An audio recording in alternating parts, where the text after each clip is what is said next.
आज मैथिली शरण गुप्त जी द्वारा रचित महाकाव्य साकेत की कुछ अंश को काव्यांजलि में कैकेयी के अनुताप रूप में सम्मिलित किया गया है, जो द्वादश पाठ्यक्रम में है। उसका सस्वर पदपाठ सभी लोग करेंगे। तदंतर बैठी सभा उटज के आगे, नीले बितान के तले दीप बहु जागे। टकटकी लगाए नयन सुरों के थे वे, परिणामोत्सुक उन भयातुरों के थे वे। उत्फुल्ल करौंदी कुंज वायु रह रह कर, करती थी सबको पुलक पूर्ण मह मह कर।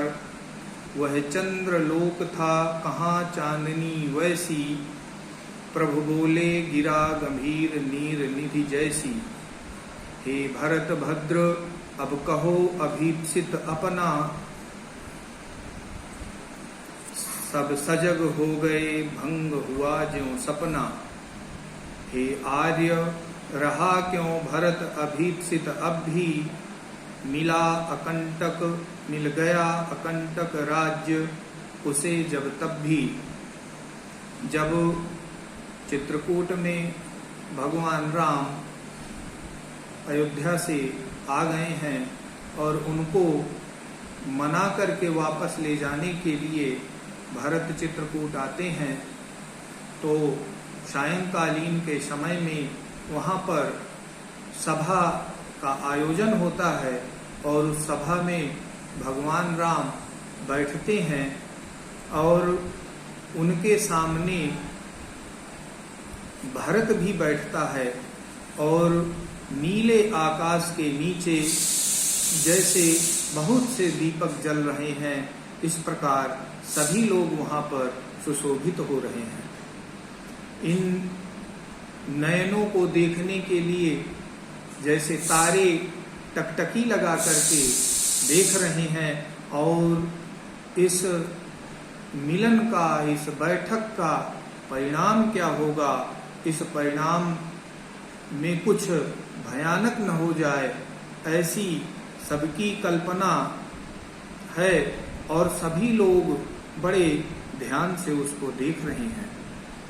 और चंद्रलोक की जैसी चांदनी प्रभु बोले गिरा गंभीर नीर निधि जैसी। और भगवान राम ऐसी गंभीर ध्वनि में बोले जैसे नीर निधि समुद्र। जिस प्रकार समुद्र अपनी गंभीर भरी लहरों से आवाज करता है, उसी प्रकार गंभीरता पूर्वक भगवान राम भरत से कह रहे हैं कि हे भरत भद्र, हे सज्जन भरत, तुम बताओ कि तुम्हारा अभीप्सित क्या है।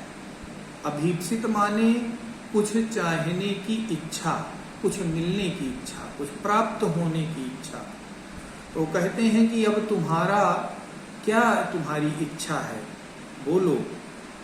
तो वहां पर जितने लोग बैठे हुए थे सब सावधान हो जाते हैं और भगवान राम की तरफ देखने लगते हैं कि अब भरत क्या कहेंगे।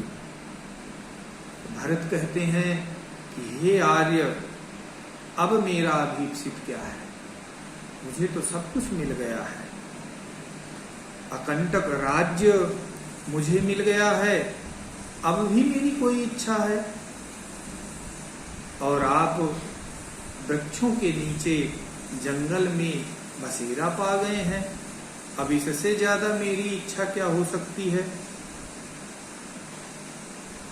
तन तड़प तड़प कर तप्त तात ने त्यागा। तो हमारे पिता हैं, उन्होंने तड़प तड़प करके अपने शरीर को त्याग दिया है। अब मैं अभागा किस इच्छा को आपके समक्ष प्रस्तुत करूं। इसी अयस के हेतु जनन था मेरा, इसी अपयस के कारण मेरा जन्म हुआ था और मेरी माता के हाथों ही मेरा हनन लिखा हुआ था।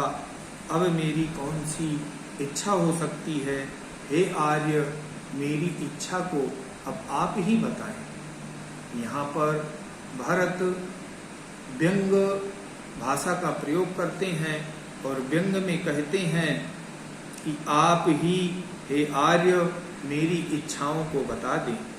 संसार नष्ट है, भ्रष्ट हुआ घर जिसका घर भ्रष्ट हो जाता है उसका संपूर्ण संसार नष्ट हो जाता है। इस प्रकार भरत अपनी व्यंग्यात्मक वाणी से भगवान राम को संबोधित कर रहे हैं।